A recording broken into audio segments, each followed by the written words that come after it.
Salam Bapak Ibu, Saudara dan Saudari, sahabat-sahabat garam dunia yang terkasih. Hari ini kita masuk hari Minggu Paskah yang ke-7, dan bertepatan hari ini kita merayakan hari Minggu Komunikasi Sedunia.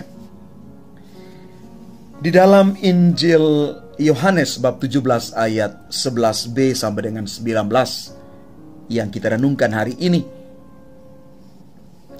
Yesus memohon kepada Bapanya agar melindungi kita karena kita berada di dunia, tetapi kita tidak berasal dari dunia seperti Yesus sendiri. Dunia dipakai oleh Yesus sebagai sebuah keadaan atau nilai yang berlawanan dengan nilai-nilai kerajaan Allah. Para murid telah dipilih dan dipanggil oleh Tuhan untuk masuk dalam kerajaan Allah dengan nilai-nilai Injili yang menyelamatkan. Tetapi memilih mengikuti Kristus untuk masuk di dalam nilai-nilai kerajaan Allah itu akan mengalami banyak tantangan dan hambatan, karena nilai-nilai dunia itu seringkali berlawanan dengan nilai-nilai kerajaan Allah. Tuhan tidak meminta Bapa untuk mengambil kita dari dunia, tetapi melindungi kita dari dunia, karena kita masih berada di tengah dunia. Selain supaya kita selamat dan aman, kita juga bisa mewartakan dan mewarnai dunia dengan nilai-nilai kerajaan Allah, sehingga harapannya pada akhirnya kita bisa mengalami hidup di dunia seperti di surga. Maka di sini dibutuhkan perlindungan dan berkat dari Tuhan sendiri.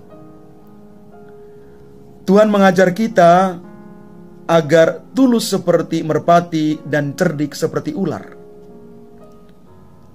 Perlu kebijaksanaan untuk dapat hidup di dunia dan menghayati nilai-nilai kerajaan Allah seperti kasih, persaudaraan, kemurahan hati, pengampunan, syukur, dan kemurahan hati. Untuk menghasilkan buah-buah roh itu, kita juga harus hidup digerakkan oleh Roh Kudus. Roh Kudus akan membimbing kita kepada segala kebenaran.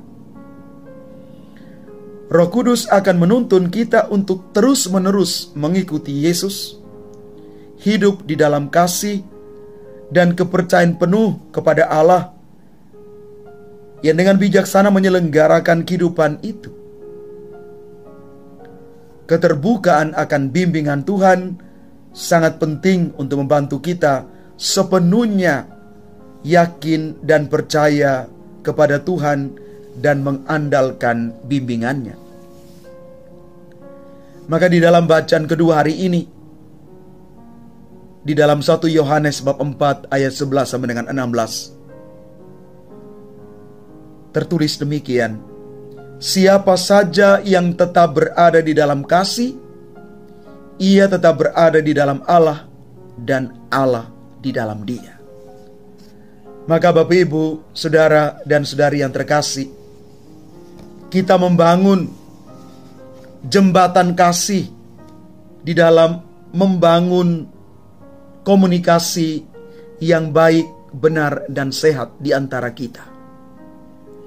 Komunikasi dari hati ke hati, komunikasi yang bukan basa-basi, tetapi komunikasi yang keluar dari satu pengalaman kasih yang mendalam. Jembatan kasih di dalam komunitas keluarga, di dalam situasi hidup zaman sekarang inilah yang mau kita bangun. Semoga semangat kasih ini terus digelorakan. Walaupun kita masih hidup di tengah dunia ini, Tetapi terus ketika hidup di dunia ini, kita menggarami dunia ini dengan semangat cinta kasih, komunikasi yang berlandaskan semangat cinta kasih dan persaudaraan itu. Tuhan memberkati kita sekalian. Amin.